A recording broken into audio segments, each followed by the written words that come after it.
So in this video, we're gonna break down the different feminine archetypes present in the female characters of Charmed. So this one is a video that I wanted to do as something a little bit more fun, a little bit more easygoing to do, especially as it's getting up to Christmas and it's that fall winter time, and it's time to do something a little bit more chill, a little bit more fun. And I really love the aspect of the feminine archetypes and how we can see them in different characters in media and TV shows and movies and so on. And it's such a great way, in my opinion, to just get a deeper understanding of like what it looks like when someone embodies a certain archetype, and how you can also see that there's not necessarily just one archetype present, but there are a few that are more dominant in each character, and kind of what that means and what that looks like and how that plays out. And so these are the kinds of videos that I'd love to do more of and break down different kinds of shows and maybe movies as well. And so if you're part of the email community, you might have seen that there was a poll that went out where you got the chance to vote for which show that you wanted to see in this video. And so the winner for this video was Charmed, which is one of my absolute favorite shows, which you can also see in the background here.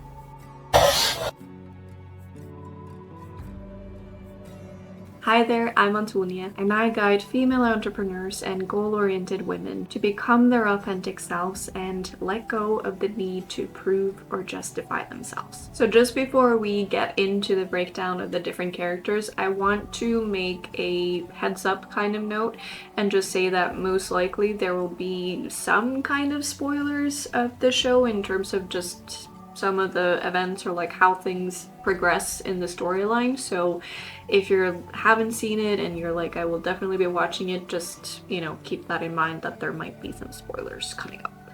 And so the first character from Charmed that I want to start breaking down is Prue, who's the oldest sister. So Prue definitely has a lot of the huntress archetype in her. She's very career focused and has these goals that she goes after. She's very much about being independent. And she's also not so comfortable with her feelings and being vulnerable. And you can see that in the ways that she struggles to open up about losing her mom, or there's also one episode in particular where the other two sisters take notice of how she never says, I love you. She just kind of says, me too, or right back at you type of thing. And so it's that kind of struggle and challenge with vulnerability and openness and feelings that resonate a lot with the huntress archetype. Moreover, as a huntress archetype, she's also very quick to kind of sacrifice herself for her sisters and for the people that she can help, and she's very much on putting herself in the front line of the fire and taking the hit for other people. And she is absolutely someone who prioritizes making an impact and helping the people that she can help,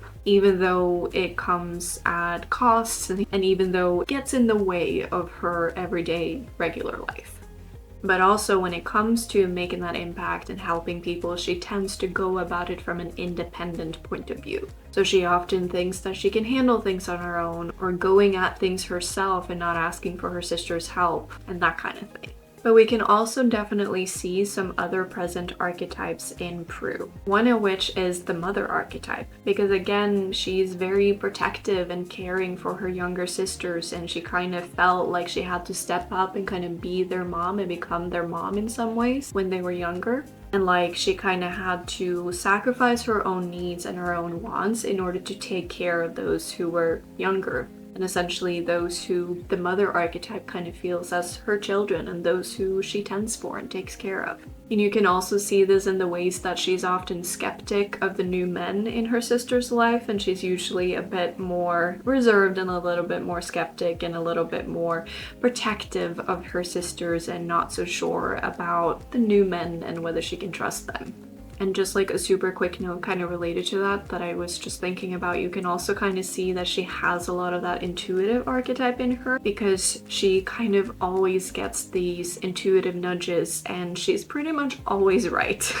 And she's very good at trusting her intuition and kind of saying like, I don't know why I believe this and why this is, but I feel like there's something off with this. And usually it turns out to be true. You can also see a lot of the regent archetype in the way that Prue, especially compared to her other sisters, is way more of the classy and elegant one. and she's empowered, and she's definitely the leader that the others look for to bring them calm and empowerment and to kind of be the one who doesn't freak out in a crisis.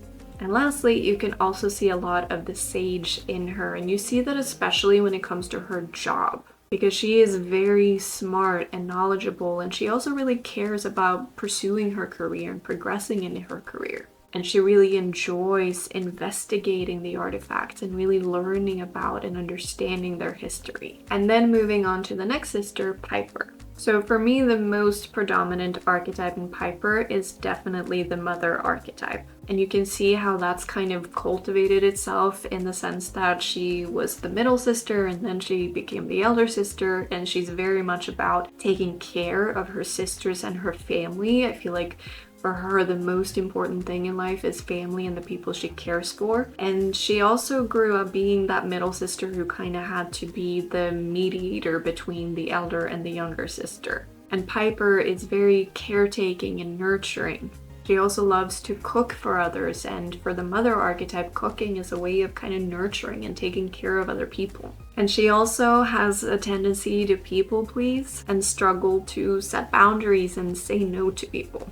And it's also really cool in one of the episodes where they get turned into actual goddesses. Piper was turned into Demeter, which is the goddess that the mother archetype is based on, because the mother archetype embodies that deep grounding ability and embodies that underlying force of nature that is very much the mother archetype. And especially when it comes to protecting her children and protecting those she loves. But in the show, you can also see other present archetypes in Piper, such as the Huntress archetype, especially in the later seasons, when she doesn't have Prue and Leo as present in her life. She starts embodying more of that independent fighter spirit of the Huntress, and she kind of thinks that she's invincible. And with Piper, you can also see a lot of the Regent, but kind of in a very different way from how you can see it showing up in Prue. Because for Piper, she's a very dedicated and committed partner to her husband.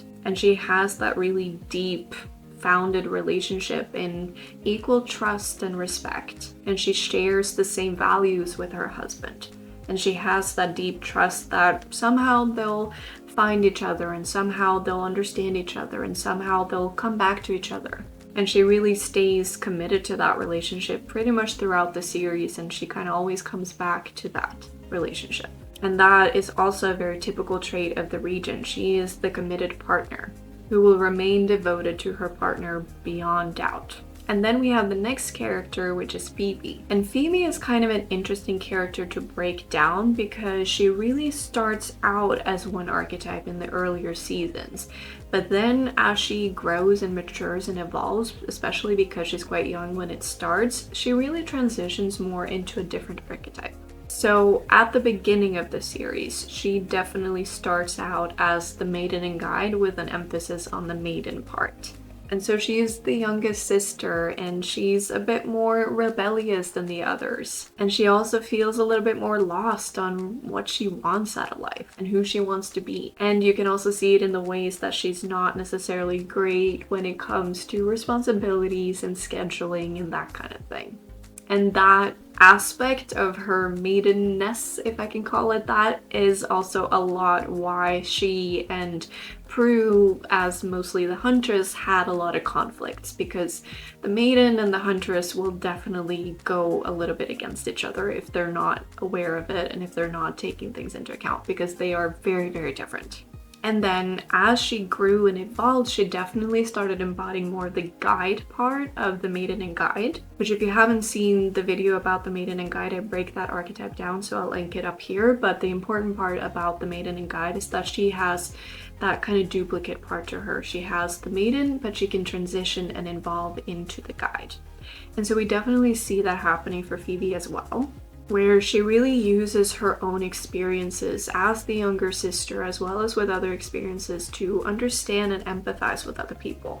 And she tends to be a little bit more understanding, and she tends to be a little bit more on the side of, let's hear this person out, or let's see if this is really what happened before we just judge. While her other sisters can be a little bit quicker to the judgment part. And when she interacts with people, she also doesn't necessarily put as much pressure on them, and she's a bit more on guiding and supporting them through what they want and need, rather than really pushing on her own agenda, which is very typical to the guide. But then, like I said, with Phoebe, it's really interesting because she starts out more as the maiden and guide, but as she evolves and as we get to the later seasons, she really starts embodying more of the lover archetype. And she becomes very sensual and passionate. And she's definitely more focused on her emotions and how she feels than on logic. And she gets very invested and passionate in relationships. And she also moves through a few different relationships. And you can also tell that she's more about living in the present and enjoying her life as it is, at least until the very last couple of seasons, until she starts getting a little bit more stressy about her future and everything. And another really present archetype in Phoebe is the intuitive archetype, because she's definitely the most spiritual of the sisters, and she's definitely the sister who was the most open-minded to being a witch in the first place, and who really enjoyed the witchcraft of everything. And she's also a lot more open-minded to the unknown and kind of open to there being things that we can't explain or understand. And she definitely follows her intuition a lot. And she also ends up using her intuition and her more empathetic nature to guide others and support others. And I want to make a really quick note as well that you can see throughout the show that she definitely has a lot of the regent in her as well when it comes to her partnership and her relationship with Cole. And you can see how that is a relationship that she kind of keeps coming back to, and one that she wants to have work out and that she really remains devoted to, even though it doesn't always go so well, to put it that way.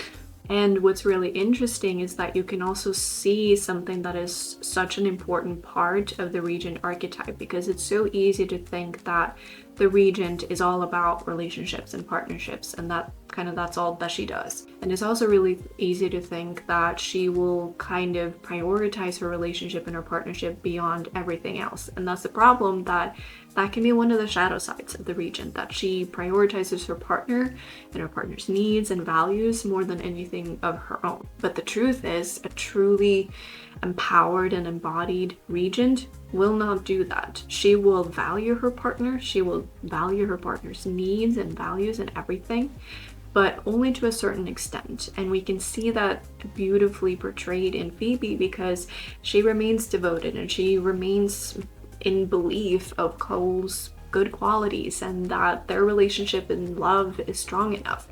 But at some point, she makes the shift and she starts realizing that I need to choose whether I prioritize and kind of value his needs and his values and his wants, or my own. And she chooses her own, because a truly empowered regent will only value her partner up until they conflict with her own intrinsic values. And she will choose her own values at the end of the day. If you're interested in the topic of feminine archetypes and understanding more about how they connect you to your highest and most authentic self, then I highly recommend checking out my new free course, To Stop Living on Autopilot and Awaken Your Highest Self. It's a free 7-day course, so check out the link in the description box for more information and to sign up. And then finally, we have Paige, who is also very much a huntress archetype. She grew up being more independent and resourceful and kind of needing to be independent and resourceful.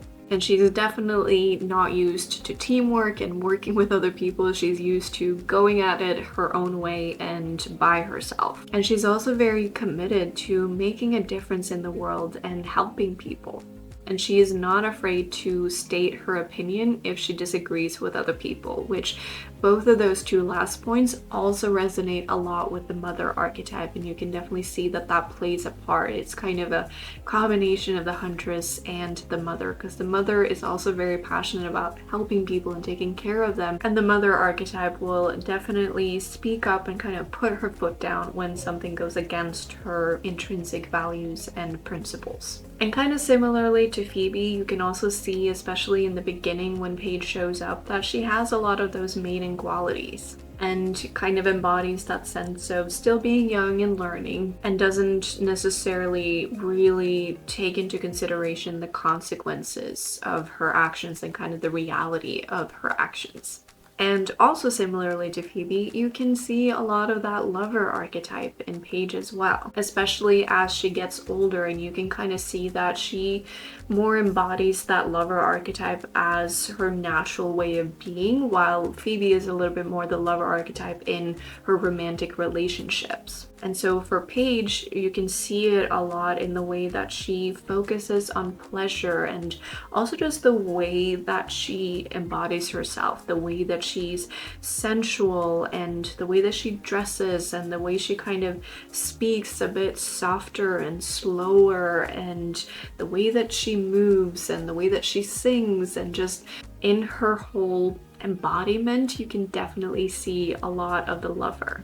And for me, I think that's also a big part of why she ended up not really enjoying working as a principal at the magic school, because she kind of got overloaded with management and paperwork, which is really not something that the lover archetype enjoys. And so in order to feel more alive and feel like herself, Paige really needed to find something else that was more aligned with her lover spirit. And with that, I really hope that you enjoyed this video and that you had some fun with it, but hopefully you also got some insights and some value out of it. And if you enjoyed it, I hope you will click the like button, it really helps me out. And leave me a comment below on who was your favorite character in Charmed. And if you're watching this in real time, so to speak, then I wish you a wonderful Christmas, and I'll see you in the next year. Don't forget to subscribe and join the community to become your authentic self. And until next time, I really recommend checking out these videos. So I hope you'll enjoy, and thank you so much for watching.